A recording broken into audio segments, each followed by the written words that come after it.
बातमी कळवण येथून। कळवण नगरपंचायत अंतर्गत भरणाऱ्या आठवडे बाजारात नगरपंचायतीच्या वसुली ठेकेदारांकडून शेतकऱ्यांची अवैध आणि मनमानी पद्धतीने वसुली केली जात असल्याचा गंभीर आरोप झाला आहे। या प्रकरणी शिवसेना शिंदे गटाचे पदाधिकारी यांनी कळवण नगरपंचायतीच्या मुख्याधिकाऱ्यांना लेखी निवेदन दिले आहे। निवेदनात म्हटले आहे की परिसरातील शेतकरी आठवडे बाजारात आपला शेतमाल विक्रीसाठी आणतात, मात्र दुकान न लावता केवळ कॅरी बॅग किंवा कपड्यात बांधून रस्त्यावर माल विकणाऱ्या शेतकऱ्यांकडून प्रति कॅरेट 20 रुपये आणि प्रति कॅरी बॅग 20 रुपये अशी वसुली ठेकेदारांकडून केली जाते। वसुली न दिल्यास तुला इथे माल विक्री करू देणार नाही अशी धमकीही दिली जाते। हा प्रकार पूर्णपणे बेकायदेशीर असून त्याला नगरपंचायतीतील काही लोकांची साथ असल्याचा आरोपही करण्यात आला आहे। पत्रात उदाहरण देत सांगितले आहे की 5 रुपये किलोने विकला जाणारा 10 किलो माल 50 रुपयांना विकला जातो। त्यातून 20 रुपये वसुली आणि 10 रुपये वाहतूक खर्च वजा जाता शेतकऱ्यांच्या हातात केवळ 20 रुपये उरतात। त्यामुळे शेतकरी हताश होत आहे। दिनांक 12 ऑगस्ट 2026 रोजी प्रत्यक्ष अनुभव घेतला असता ठेकेदाराने 200 लोकांसमोर शिवीगाळ केल्याचा आणि आमदार बच्चूभाऊ कडू यांच्या नावाने देखील अपशब्द वापरल्याचा उल्लेख निवेदनात आहे। उद्या माझ्या जीवाचे किंवा कोणत्याही शेतकऱ्याच्या जीवाचे काही बरे वाईट झाल्यास त्यास नगरपंचायत जबाबदार असेल असा कडक इशारा यावेळी देण्यात आला। बेकायदेशीर वसुली त्वरित थांबवावी, वसुलीचा अधिकृत शासन निर्णय GR द्यावा, दरपत्रकाचे बॅनर बाजारात 3 ते 4 ठिकाणी लावावेत, जमा होणाऱ्या रकमेचा खर्चाचा तपशील जाहीर करावा, शेतकऱ्यांसाठी बाजारपेठेत योग्य सुविधा उपलब्ध करून द्याव्यात। या प्रकरणाची प्रत उपमुख्यमंत्री एकनाथ शिंदे, खासदार श्रीकांत शिंदे, आमदार बच्चूभाऊ कडू, नगराध्यक्ष आणि तहसीलदार यांना देखील पाठवण्यात आली आहे। वृत्तसंकलन समाधान केदारे, कार्यकारी संपादक सह यशवंत पालवी, कळवण।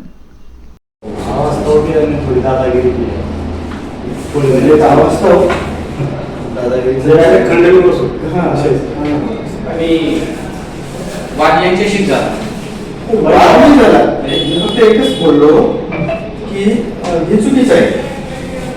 एकाच मालावर डबल कर लावणं आणि तो अवास्तव लावणं हे चुकीचं आहे। हे चुकीची गोष्ट आहे करणार नाही, याला कुठेतरी मर्यादा पाहिजे। समजा आता तुमचं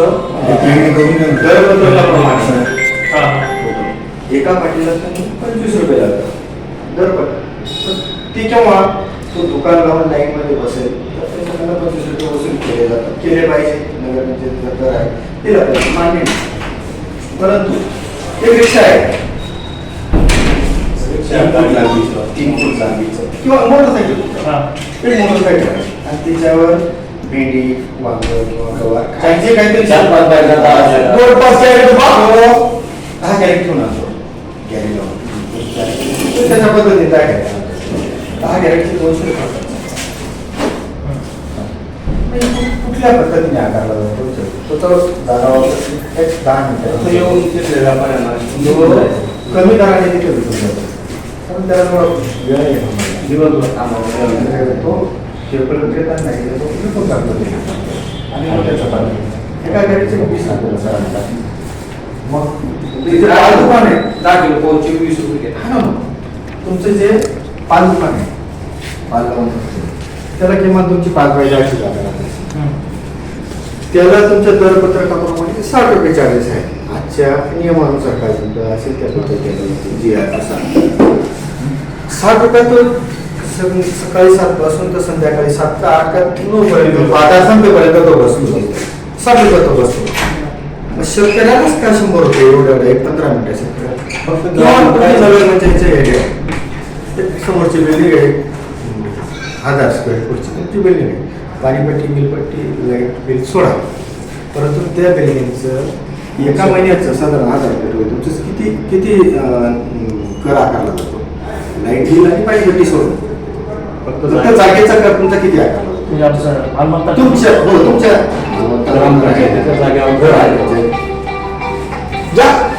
माल इकडे शेतकरी येतो त्याच्यापासून पैसे घ्यायला पाहिजे साहेब। मी काय म्हणतो, माल 20 रुपयामध्ये बिल्डिंग वर जातो, 20 रुपये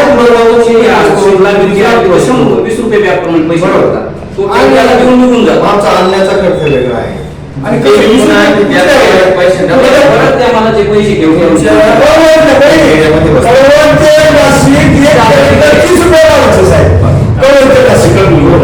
₹30 केले घेता. तुम्ही एवढे म्हणते ना. त्याकडून म्हणजे चुकीचं आहे ना. गाडी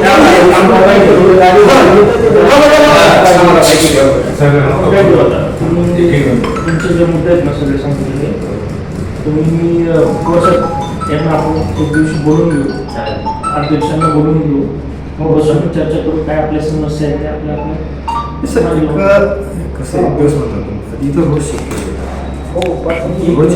बरोबर हे जाऊ द्या हा एक बाजाराचा विषय काय लोक गुजरीमध्ये देऊन जाईल फक्त यायचं त्याच्या दुकानावर जाऊन टाकायचं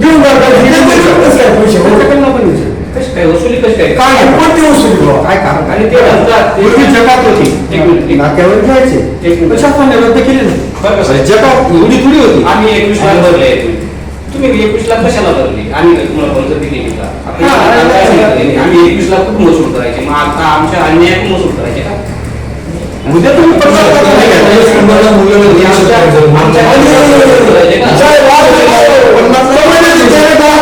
आपल्या रंगू फाट्यावर ₹50 कॅरेट मागत होते तुम्ही ₹50 कॅरेट बरं का कृष्ण? मग येईल भाव पडून गेले आता सांगा तुम्ही ते काय झालं? या ओळखीचं बंद करा, कोणाला वीज.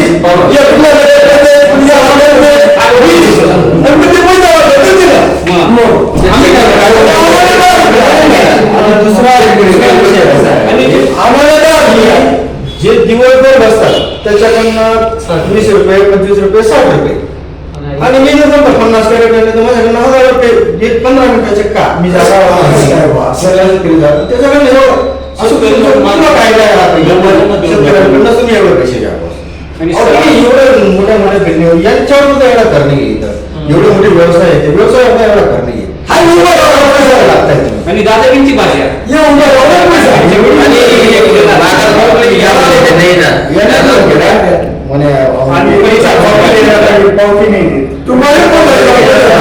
लगेच ती बच्ची कुठं तिथं भर बाजारात शिवाय द्यायला सुरुवात केली ती विधान परिषद आमदार आहे त्यांचा काय संबंध होते त्या माणसाने काय असते शेतकऱ्याला घेतात त्याला शिव एवढं काय संबंध काय करू खाली समस्या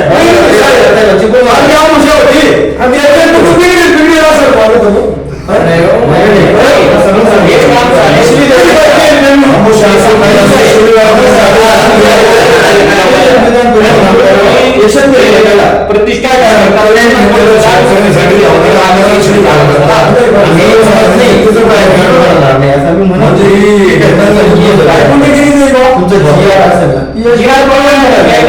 तुमचा जी आज जो असेल त्याप्रमाणे त्याप्रमाणे मी कसं काम लावलं पैसे द्यायला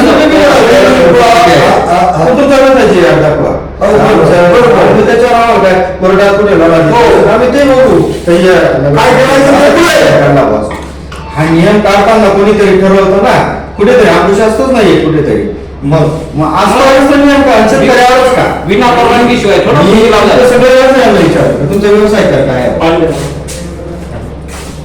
सगळ्या व्यवसायांना विचारलं आज तर व्यवस्था कोणाकडे नाहीये त्याला सापडला का तुम्हाला का सर शेतकरी बोलून गेला आणि तो शेतकरी बाजारात काय येतो तर त्याला मार्केटला जायला आवडत नाही आम्ही काय करा 20-25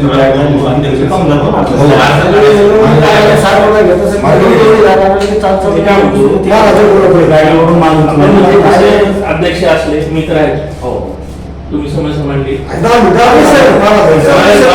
मला बोलून घेऊ बोलून घेऊ आणि आपण बसून आणून काय करू ह्याच्यावरून तुम्ही यांना विचारा डायरेक्ट माल उचलून या ते म्हणतात साहेब ते सगळं सांगा आम्ही 21 लाख भरले. तर तुम्ही ते निलाव कमी करून टाका म्हणजे आमची शेतकऱ्याची नुकसान होणार नाही. त्रास होतो ना तो कसा असतो विषय आता कसा आहे तो समोर बोलले नाही तर मग भूषणदार बघा.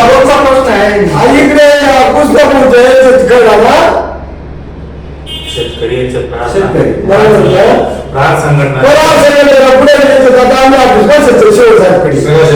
हां, या मग शेतकरी भूषणदार पाठवा मग कोणी का मोकेश काय भूषणदार पाठवा पाठवा बर बर बर बर बर बर चालेल चालेल चालेल काय काय म्हणतात काय एवढं ते झालं